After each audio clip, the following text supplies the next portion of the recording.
नमस्कार दोस्तों, एक बार फिर से आप सभी का बहुत बहुत स्वागत है आपके अपने यूट्यूब चैनल जिसका नेम है सक्सेस मंत्रा बाय दीपक राय। आज की ये जो वीडियो है वो आपकी फरवरी मंथ की करंट अफेयर से रिलेटेड होने वाली है, क्योंकि आपको पता है कि फरवरी मंथ का अभी ये लास्ट टाइम चल रहा है, यानी 24 या 25 डेज़ हो गए हैं।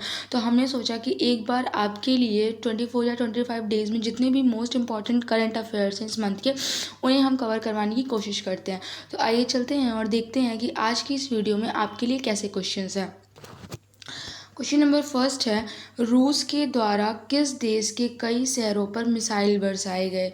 अभी ये करंट का क्वेश्चन चल रहा है कि रूस और किस देश के बीच में कई शहरों पर रूस ने मिसाइल बरसाए हैं। ऑप्शन है यूक्रेन, अमेरिका, कजाकिस्तान या फिर चीन। तो आप सभी को पता होना चाहिए कि रूस के द्वारा यूक्रेन देश के कई शहरों पर मिसाइल बरसाए गए हैं।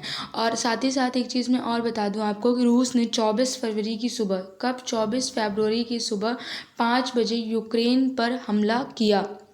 और यूक्रेन की जो राजधानी है कीव के साथ यूक्रेन के कई शहरों पर मिसाइल बरसाए गए। चलते हैं अपने नेक्स्ट क्वेश्चन पे। नेक्स्ट क्वेश्चन है question number second. Question number second कह रहा है कि केपा व्यापार समझौता भारत और किस देश के बीच हुआ। केपा व्यापार समझौता भारत और किस देश के बीच हुआ। ऑप्शंस दिए हुए हैं अमेरिका, यूएई, सऊदी अरब या फिर जॉर्जिया। तो आपको याद रखना है कि जो यूएई है यानी संयुक्त अरब अमीरात और भारत के बीच में केपा व्यापार समझौता हुआ। साथ ही साथ अगर हम बात करें केपा के फुल फॉर्म की, तो केपा का फुल फॉर्म होता है कॉम्प्रिहेंसिव इकोनॉमिक पार्टनरशिप एग्रीमेंट। क्या होता है? Comprehensive economic partnership agreement.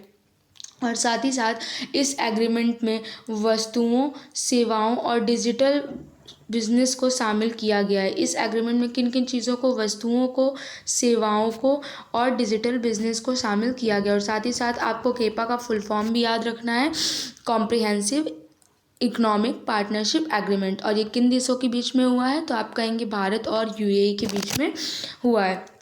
Next question है question number third. Question number third आपसे कह रहा है, भारत किस देश में अपना पहला आईआईटी स्थापित करेगा। यानी भारत जो है आईआईटी की स्थापना कर रहा है। पूछा जा रहा है कि वह किस देश में कर रहा है। ऑप्शंस दिए हुए हैं अमेरिका, कनाडा, यूएई या फिर सऊदी अरब। तो आपको याद रखना है कि भारत जो है यूएई में ही अपना आईआईटी स्थापित कर रहा है। और ये जो आईआईटी स्थापित हो रहा है ये केपा समझौते के तहत ही स्थापित किया जा रहा है। नेक्स्ट क्वेश्चन है question number four. Question number four आपसे कह रहा है कि प्रधानमंत्री की आर्थिक सलाहकार परिषद के पूर्णकालिक सदस्य के रूप में किसे नियुक्त किया गया। यानी प्रधानमंत्री की आर्थिक सलाहकार परिषद जो है उसके पूर्णकालिक सदस्य के रूप में किसे हाल में ही नियुक्त किया गया है।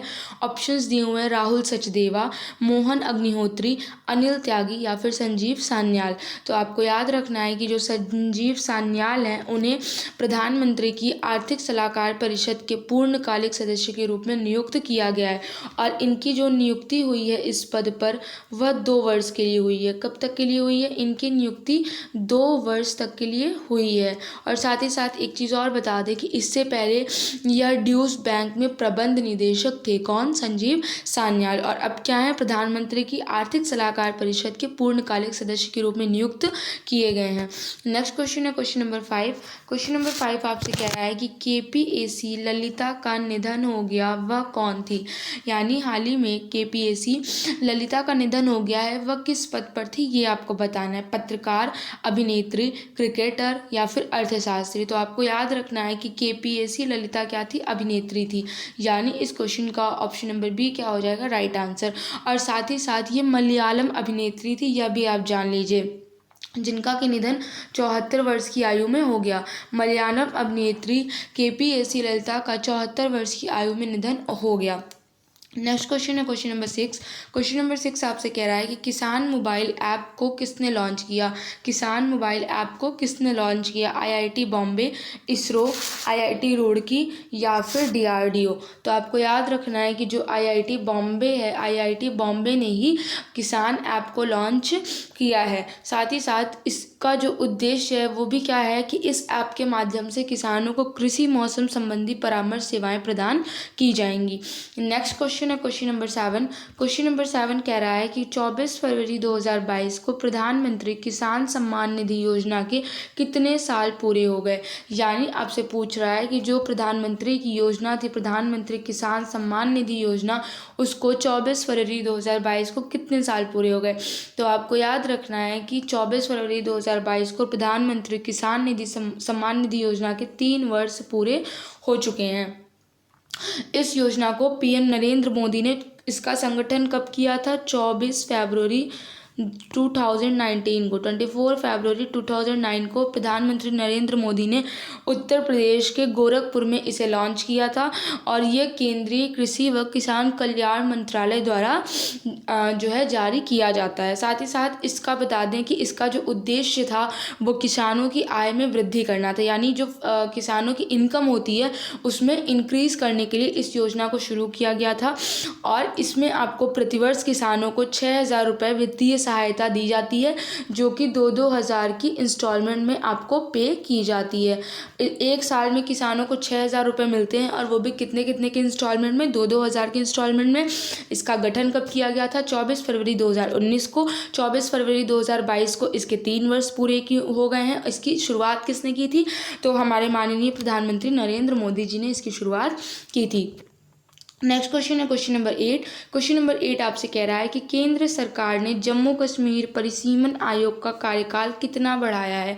यानी एक आयोग है जम्मू कश्मीर में, जम्मू कश्मीर परिसीमन आयोग, तो उसको हमारी सेंट्रल गवर्नमेंट ने उसकी टाइमिंग कितनी बढ़ाई है? 1 माह, 2 माह, 4 माह या फिर 6 माह। तो आपको याद रखना है कि केंद्र सरकार ने जम्मू कश्मीर परिसीमन आयोग का कार्यकाल 2 माह तक के लिए बढ़ा दिया है।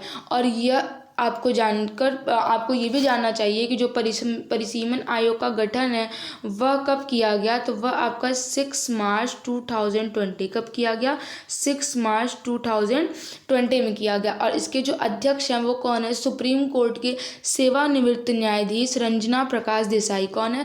सुप्रीम कोर्ट के सेवानिवृत्त न्यायाधीश रंजना प्रकाश देसाई इनके क्या हैं? अध्यक्ष हैं। अध्यक्ष रंजना प्रकाश देसाई हैं, जो कि क्या है? सुप्रीम कोर्ट के सेवानिवृत्त रह चुके हैं, रंजना प्रकाश देसाई हैं। और साथ ही साथ एक चीज़ आपको और बता दें कि इस आयोग को केंद्र शासित प्रदेश द्वारा जम्मू कश्मीर के विधानसभा क्षेत्रों के पुनर्निर्धारण का कार्य दिया गया है। चलते अपने नेक्स्ट क्वेश्चन पे। नेक्स्ट क्वेश्चन है क्वेश्चन नंबर 9। युवा गणितज्ञों के लिए रामानुजन पुरस्कार से किसे सम्मानित किया गया है। यानी जो यूथ मैथमेटिशियन होते हैं उसमें किसे रामानुजन पुरस्कार से सम्मानित किया गया है। नीना गुप्ता, पंकज कुमार, धीरज अग्रवाल या फिर राजीव कुमार। तो आपको याद रखना है कि option number A, Neena Gupta को इस बार रामानुजन पुरस्कार से सम्मानित किया गया है। और एक चीज़ आपको और बता दें कि जो नीना गुप्ता है वह कोलकाता में भारतीय सांख्यिकी संस्थान से गणितज्ञ हैं। और ये जो पुरस्कार है रामानुजन पुरस्कार, इस पुरस्कार का नाम भारतीय गणितज्ञ श्रीनिवास रामानुजन के नाम पर रखा गया था। और इसकी जो स्थापना है इस पुरस्कार की वो 2004 में की गई। और सबसे पहली बार यह पुरस्कार कब दिया गया था? 2005 में दिया गया था। यानी इसकी जो स्थापना है वो 2004 में और सबसे पहली बार यह पुरस्कार कब दिया गया था? 2005 में। और इस बार 2022 का यह पुरस्कार किसे मिला है? नीना गुप्ता को मिला है। नेक्स्ट क्वेश्चन है क्वेश्चन नंबर 10। क्वेश्चन नंबर 10 आपसे कह रहा है कि केंद्रीय उत्पाद शुल्क दिवस कब मनाया गया? 24 फरवरी, 23 जनवरी, 22 जनवरी या फिर 21 जनवरी। तो आपको याद रखना है कि केंद्रीय उत्पाद शुल्क दिवस कब मनाया गया? 24 फरवरी को मनाया गया। चलते हैं अपने नेक्स्ट क्वेश्चन पे। नेक्स्ट क्वेश्चन है क्वेश्चन नंबर 11। क्वेश्चन नंबर 11 कह रहा है अमेरिका ने किस देश पर आर्थिक प्रतिबंध लागू कर दिए हैं? भारत, रूस, चीन या फिर जापान। तो आपको याद रखना है कि अमेरिका ने रूस पर क्या कर दिया है? आर्थिक प्रतिबंध लागू कर दिया है। और अमेरिका के राष्ट्रपति कौन है इस टाइम पे? तो आप कहेंगे जो बाइडन। कौन है? जो बाइडन इस टाइम अमेरिका के राष्ट्रपति हैं। और साथ ही साथ इन्होंने यह भी स्पष्ट कर दिया है कि अमेरिका यूक्रेन की मदद के लिए हथियार भी सप्लाई करेगा। यानी अमेरिका रूस के सपोर्ट में नहीं है, अमेरिका किसके सपोर्ट में है? यूक्रेन के सपोर्ट में है। नेक्स्ट क्वेश्चन है क्वेश्चन नंबर 12। क्वेश्चन नंबर 12 आपसे कह रहा है कि नदियों में night navigation mobile app launch करने वाला पहला राज्य कौन बना है? यानी नदियों में night navigation mobile app launch करने वाला पहला राज्य कौन बन चुका है? जम्मू कश्मीर, असम, उत्तर प्रदेश या फिर मध्य प्रदेश। तो आपको याद रखना है कि जो असम राज्य है वह क्या है? नदियों में night navigation mobile app launch करने वाला पहला राज्य बन चुका है। और इसकी शुरुआत किसने की है? तो असम के मुख्यमंत्री हेमंत बिस्वा शर्मा ने गुवाहाटी में ब्रह्मपुत्र नदी पर नौका सेवाओं के लिए इस ऐप को लॉन्च किया है। नेक्स्ट क्वेश्चन है क्वेश्चन नंबर 13। क्वेश्चन नंबर 13 आपसे कह रहा है कि भारत में कितने आयु वर्ग के बच्चों को कोविड-19 वैक्सीन के आपातकालीन उपयोग की मंजूरी दी गई है? यानी भारत में किस आयु वर्ग के बच्चों को कोविड-19 वैक्सीन के आपातकालीन उपयोग की मंजूरी दी गई है? 13 से 19 वर्ष, 12 से 18 वर्ष, 15 से 20 वर्ष या फिर 10 से 15 वर्ष। तो आपको याद रखना है कि 12 से 18 के एज ग्रुप के जो बच्चे हैं उन्हें वैक्सीन कोविड-19 वैक्सीन के आपातकालीन उपयोग की मंजूरी दी गई है। चलते हैं अपने नेक्स्ट क्वेश्चन पे। नेक्स्ट क्वेश्चन है क्वेश्चन नंबर 14। क्वेश्चन नंबर 14 आपसे कह रहा है प्रताप बोरदोलोई का निधन हो गया है, वह किस क्षेत्र से संबंधित थे? तो आपको याद रखना है जो प्रताप बोरदोलोई थे उनका संबंध पत्रकारिता विभाग से था। उनका संबंध किससे था? पत्रकारिता विभाग से था। और साथ ही साथ बता दें ये प्रताप बोरदोलोई जो है वो असम के वरिष्ठ पत्रकार भी रह चुके थे, यानी असम के वरिष्ठ पत्रकार के रूप में इन्होंने कार्य किया था। और इनसे जुड़ा हुआ एक और भी महत्वपूर्ण फैक्ट है कि ये पहले जो है भारतीय सूचना सेवा अधिकारी के रूप में भी नियुक्त किए गए थे। भारतीय सूचना सेवा अधिकारी के रूप में भी इन्होंने क्या किया है? कार्य किया है। चलते हैं अपने नेक्स्ट क्वेश्चन पे। नेक्स्ट क्वेश्चन है आपका क्वेश्चन नंबर 15। क्वेश्चन थोड़ा विजिबल कम है तो हम आपको पढ़कर सुना देते हैं कि किस देश ने आयरन डोम के नवल वर्जन सी डोम क्या है? सी डोम प्रणाली का प्रशिक्षण किया है। मेन आपसे पूछ रहा है कि किस देश ने आयरन डोम के नवल वर्जन सी डोम प्रणाली का परीक्षण किया है? ऑप्शन दिए हुए तुर्की, जापान, इजराइल या फिर उपयुक्त में से कोई नहीं। तो आपको याद रखना है कि इजराइल देश ने आयरन डोम के नवल वर्जन सी डोम प्रणाली का प्रशिक्षण किया है। नेक्स्ट क्वेश्चन है क्वेश्चन नंबर 16। क्वेश्चन नंबर 16 आपसे कह रहा है भारत का पहला केबल रेल ब्रिज किस राज्य में बनाया जा रहा है?